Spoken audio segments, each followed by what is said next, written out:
Bismillahirrahmanirrahim. Assalamualaikum warahmatullahi wabarakatuh. Alhamdulillahirabbil alamin wassalatu wassalamu ala asrofil anbiya'i wal mursalin ala nabiyina wa syafi'ina Muhammadin wa ala alihi wa ashabi ajma'in. Amma ba'd. Yang saya hormati Bapak, Ibu-ibu semuanya yang hadir pada pengajian pada pagi hari ini. Mudah-mudahan kita semua senantiasa diberikan perlindungan, keberkahan dan rahmat dari Allah Subhanahu wa taala. Insya Allah pada pagi hari ini kita akan membahas terkait pendidikan.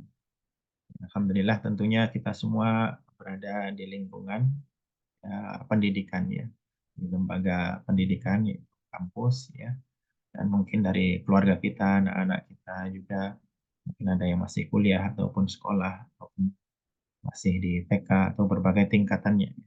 Dan itu semua adalah dalam rangka bertujuan untuk mendapatkan pendidikan. Meskipun pendidikan itu sebenarnya tidak semata-mata pendidikan formal.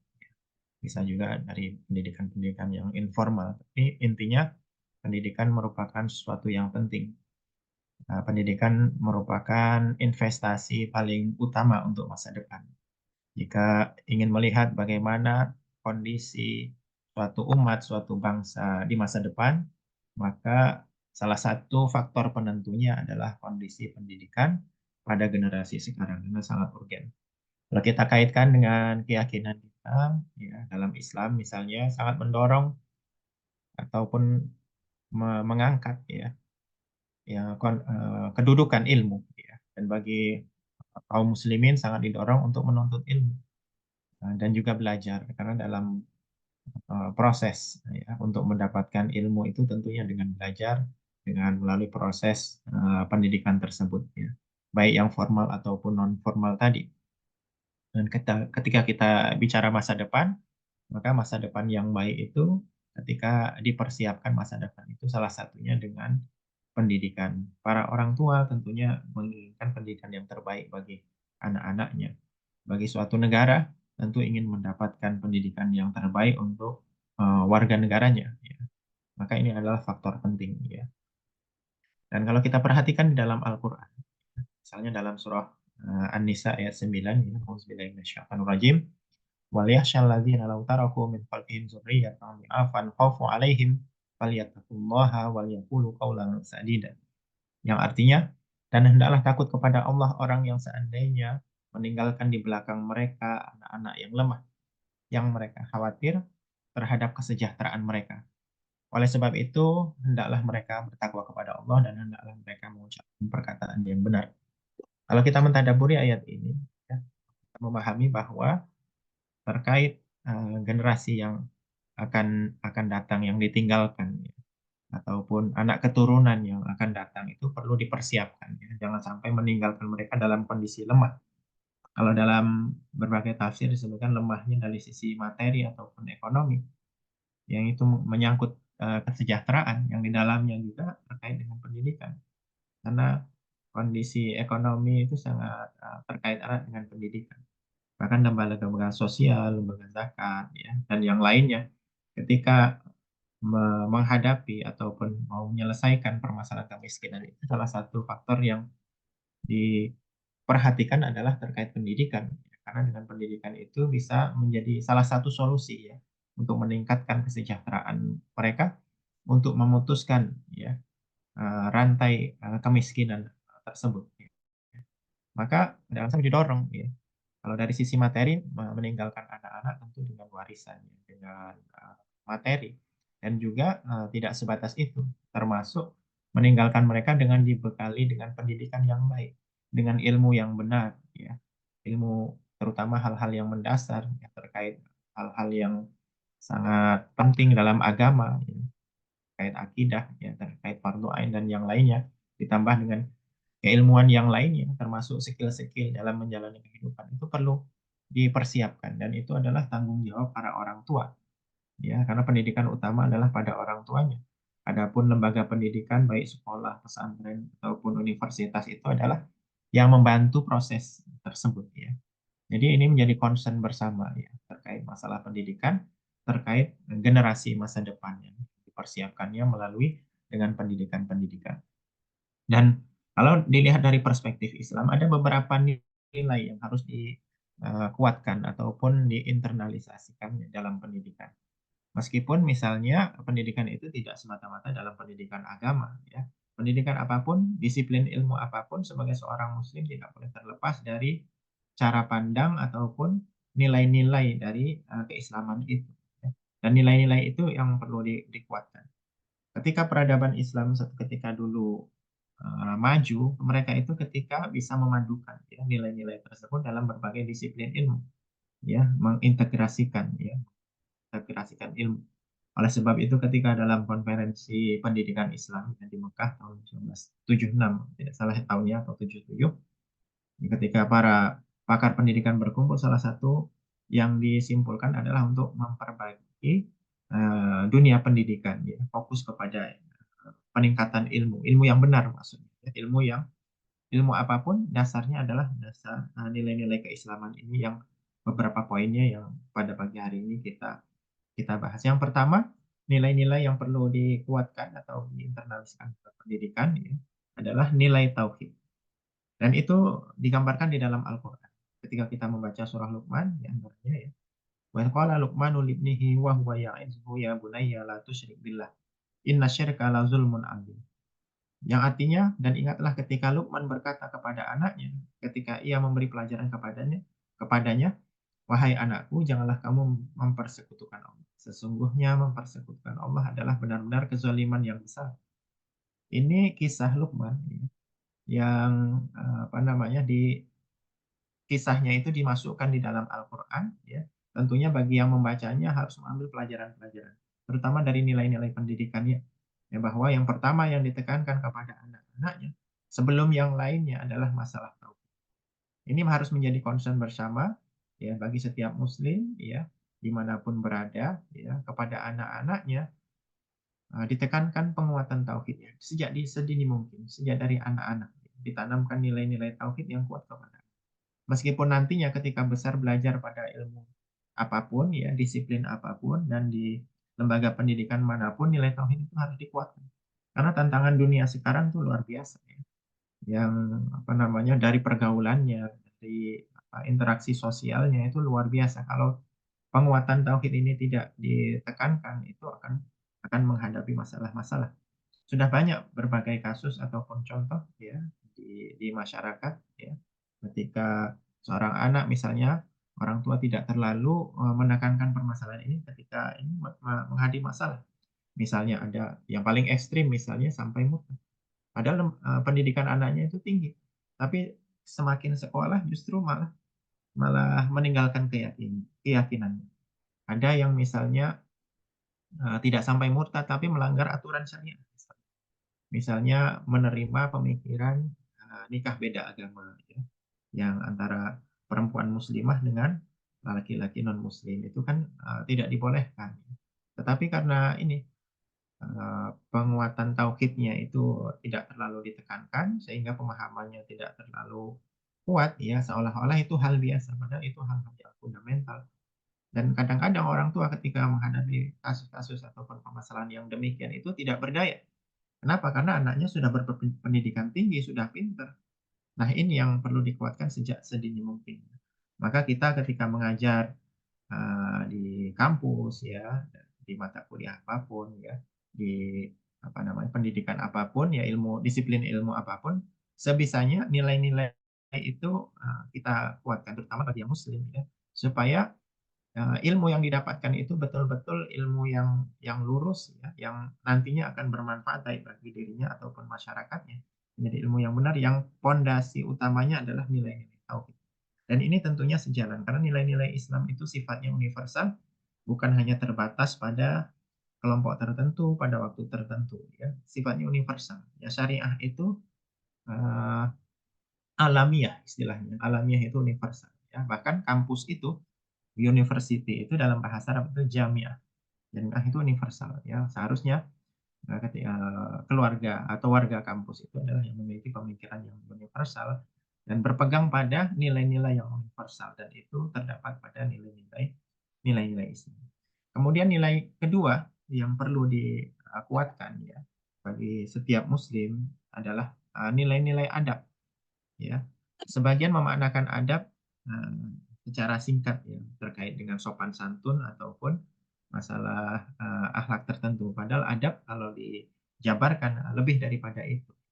Di dalamnya ada makna keadilan, di dalamnya ada makna kebenaran, ya. Di dalamnya ada makna integritas, ada makna ihsan, ya, yang terbaik, ya. Ada profesionalisme. Nah, itu yang ditekankan, ya. Makanya sebagian menyebutkan al-adab fauqal ilm, ya. Ilmu itu adab itu di atas ilmu, ya. Meskipun tidak sepenuhnya begitu, ya.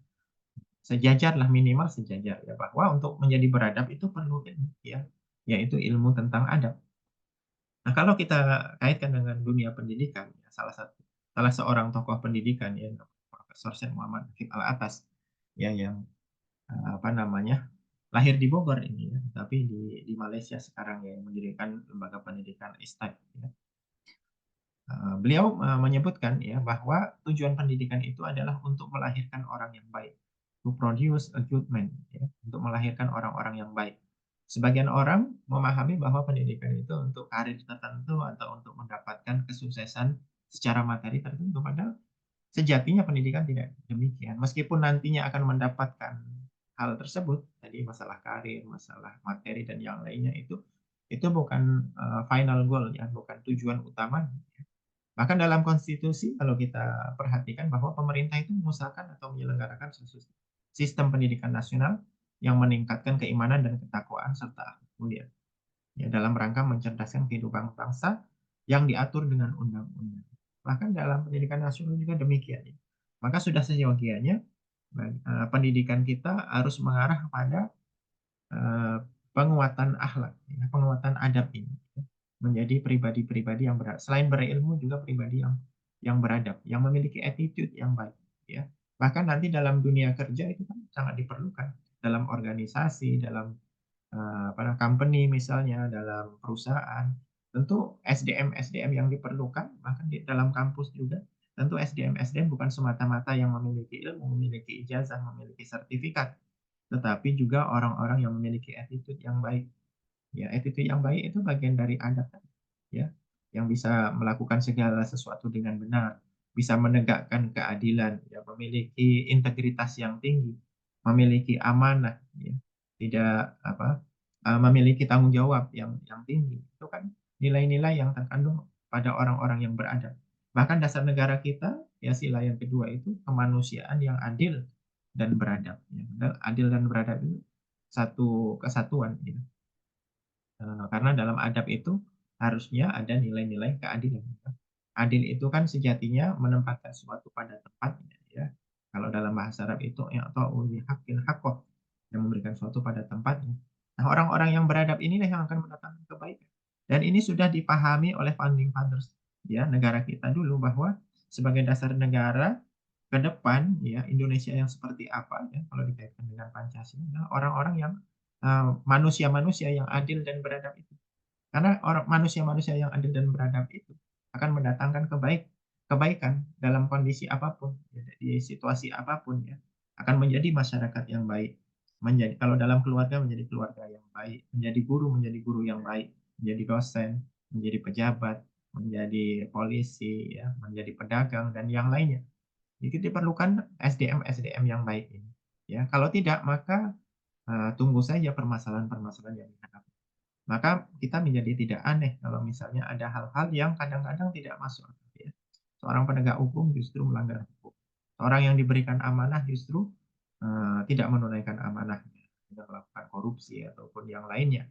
Ataupun dalam dunia kampus, bahkan yang dunia sakral yang dianggap menara gading mulia, kadang-kadang di dalamnya tidak terlepas dari permasalahan-permasalahan, ya. Yang salah satu faktor masalahnya adalah karena masalah negatif. Misalnya ada kompetisi yang tidak sehat di dalamnya antar warga kampus, antar dosen, antar para staf ataupun pegawainya, sehingga terjadi kelompok-kelompok tertentu saling bermusuhan. Dan di lembaga-lembaga lain juga demikian, ya, sehingga saling saling menghalangi atau menjegal itu kan harusnya tidak terjadi. ya. Orang-orang beradab tidak akan melakukan demikian. Ya, orang beradab itu yang diajarkan dalam Islam itu semangatnya adalah semangat ta'awun. Wa ta'awanu 'alal birri wat taqwa. Ya, bertolong menolong dalam kebaikan ya. Fastabiqul khairat ya. Berlomba-lomba dalam kebaikan. Orang muslim yang baik, yang beradab itu senang melihat orang lain sukses ya. Senang melihat orang lain semakin maju, senang melihat orang lain mendapatkan kebaikan. Itu namanya ainur ridho. Dia melihat dengan kacamata yang baik. Kebalikannya itu ainus suhti. Ainus suhti itu melihat orang lain itu dengan pandangan yang buruk. Bawaannya mencari kesalahan-kesalahan. Bawaannya ingin hasud ataupun dengki. Ya, sebisanya nikmat yang ada pada orang lain itu hilangkan ataupun berpindah kepada dirinya. Ini tidak dibolehkan. Itu bukan orang yang memiliki sikap hasud, orang yang dengki, yang tidak suka kebaikan ada pada orang lain, suka iri kepada orang lain, itu bukan orang-orang yang beradab. Nah, attitude-attitude seperti ini yang harusnya dimiliki. Dan kebaikan-kebaikan, kemajuan itu akan didapatkan ketika masyarakat ataupun suatu bangsa memiliki adab yang tinggi. Dan itu sebenarnya sudah dikonsepkan oleh para pendiri negara terdahulu ya dalam Pancasila itu kemanusiaan yang adil dan beradab. Kalau dalam perspektif Islam itu kan semua sila-silanya itu mengambil nilai terinspirasi nilai-nilainya dari Al-Qur'an ya, termasuk masalah adab ini. Nah, sebisanya dalam pendidikan ya dimasukkan nilai-nilai adab itu. Selain mentransfer ilmu, transfer of knowledge, ya mengajarkan ya tentang konsep, tentang kaidah-kaidah dan ya informasi-informasi dan teori-teori dan yang lainnya, jangan diabaikan juga memasukkan nilai-nilai attitude tersebut, nilai-nilai akhlak ya, supaya nanti menjadi orang-orang yang berakhlak. Kemudian nilai yang ketiga yang perlu diperhatikan, ya, yang perlu dikuatkan, ya terkait nilai-nilai Al-Quran. Karena Al-Quran itu adalah petunjuk bagi orang-orang beriman, bagi orang-orang bertakwa, bahkan petunjuk bagi manusia. Kalau dalam surah Al-Baqarah yang ayat 2, "Dzalikal kitabul la raiba fihi hudal lil muttaqin." Petunjuk bagi orang yang bertakwa. Pada pengajian yang lalu kita membahas terkait Al-Quran. Ini mengulang sedikit ya. Dan juga menjadi petunjuk bagi manusia, hudan linnas, petunjuk bagi manusia. Maka yang namanya petunjuk dalam kondisi apapun ya, dalam berbagai aspek, maka petunjuk itu tidak boleh ditinggalkan, termasuk dalam bidang pendidikan ya. Nilai-nilai Al-Quran itu harus selalu dipegang menjadi acuan. Dan ini digambarkan di dalam Al-Quran. Dalam surah Al-A'raf ayat 52. Walaqad ji'nahum bikitabin fassalnahu ala ilmin huda wa rahmatan liqaumin yu'minun. Artinya, sungguh kami telah mendatangkan kitab Al-Quran kepada mereka yang kami jelaskan atas dasar pengetahuan ala ilmin sebagai petunjuk dan rahmat bagi orang beriman. Huda wa rahmah liqaumin yu'minun, ya, menjadi petunjuk dan rahmat. Kan ini jelas sekali ya. Ada ilmu sebagai pengetahuan, dasar pengetahuan, ya, berarti nilai-nilainya. Kemudian di dalamnya ada petunjuk dan juga rahmat. Artinya ketika mengkaji Al-Quran ataupun mempelajari segala sesuatu dikaitkan dengan Al-Quran, maka akan mendapatkan petunjuk, akan mendapatkan rahmat. Dan itu harus yakin ya. Bagi orang yang tidak meyakini maka tidak akan mendapatkan hudan ataupun rahmat tersebut ya. Karena ini memahaminya dengan kacamata keimanan, bukan semata-mata dengan kacamata logika saja. Bagi yang mengandalkan logika saja, ini kan kitab yang sudah diturunkan sekian abad terdahulu, tidak ada kaitan dengan dunia zaman sekarang. Itu kan menurut pemikiran manusia. Tetapi kalau melihatnya dengan kacamata keimanan, maka ini suatu yang luar biasa karena Al-Quran adalah mukjizat ya yang terjaga sampai ya, ila yaumil kiamah, sampai hari kiamat nanti. Kemudian sebagai seorang muslim, Al-Quran harus menjadi pedoman hidup ya. Maka nilai-nilai yang ada di dalam Al-Quran harus mewarnai ya, dalam ucapan, perbuatan, dan tingkah laku ya. Makanya ketika membaca Al-Quran tidak semata-mata tilawah, harus dengan mentadabburinya karena akan dengan tadabbur itu akan menasihati diri sehingga dalam berucap akan berhati-hati, dalam berbuat, bertingkah laku. Dan itulah yang dicontohkan oleh baginda Nabi Shallallahu Alaihi Wasallam. Ya, karena Nabi itu akhlaknya adalah akhlak Al-Quran. Karena khuluquhul Quran, ya, bahwa akhlak Nabi adalah Al-Quran.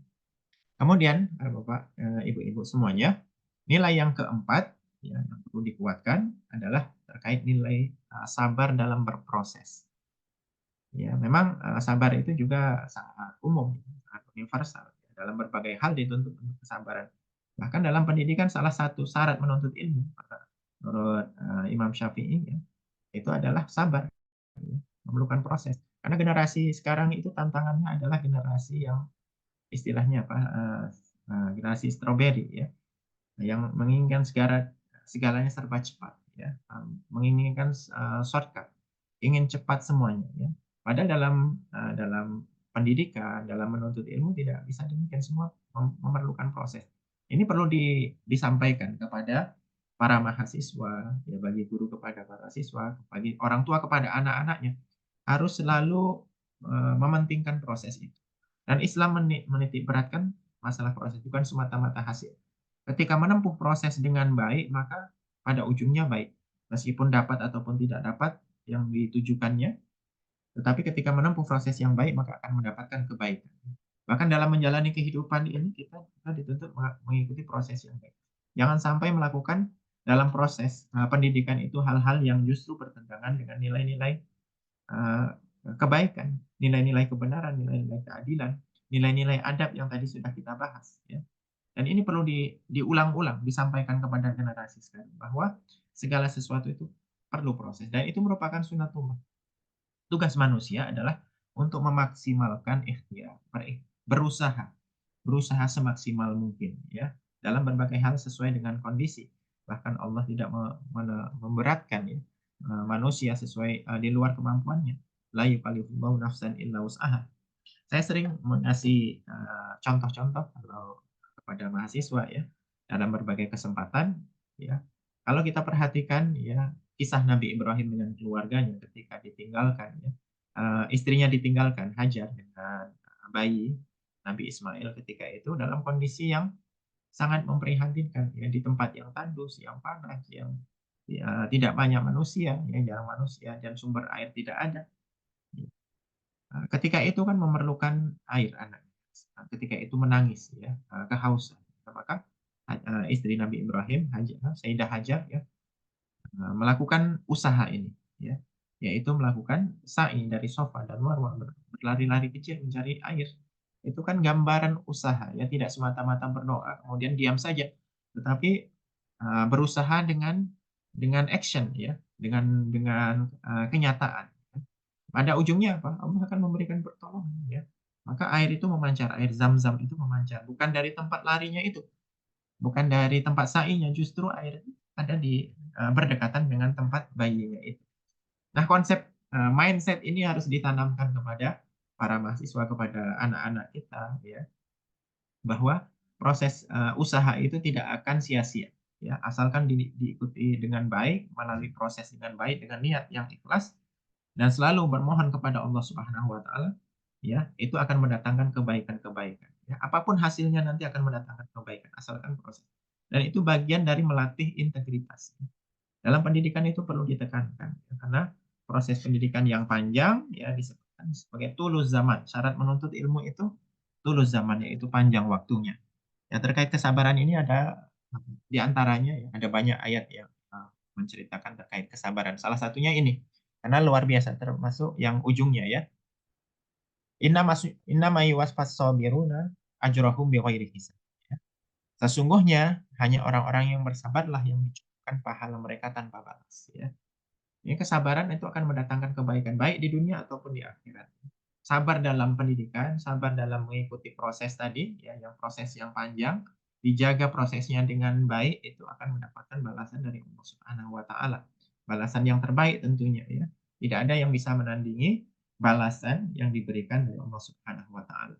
Ketika memiliki modal seperti ini tadi, memiliki integritas yang tinggi, memiliki adab yang tinggi, kemudian memiliki apa namanya kesabaran ya menempuh proses itu kan terkait keuletan ya, memiliki tekad ya, memiliki semangat juang yang tinggi itu akan modal untuk sukses.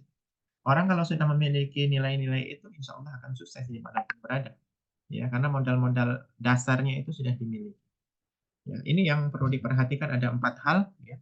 Nilai-nilai yang kita perhatikan dan kita perlu tanamkan dalam proses pendidikan yang mudah-mudahan dengan menanamkan nilai-nilai ini akan mendatangkan generasi yang baik, orang-orang yang baik, orang-orang yang beradab sehingga akan mendatangkan kebaikan bagi umat ya, bagi bangsa dan negara ke depannya. Wallahu a'lam bishawab, mudah-mudahan bermanfaat. Itu saja yang bisa saya sampaikan pada pagi hari ini. Ya, mohon maaf atas segala kesalahan. Wallahu a'lam bishawab. Terima kasih. Assalamualaikum warahmatullahi wabarakatuh.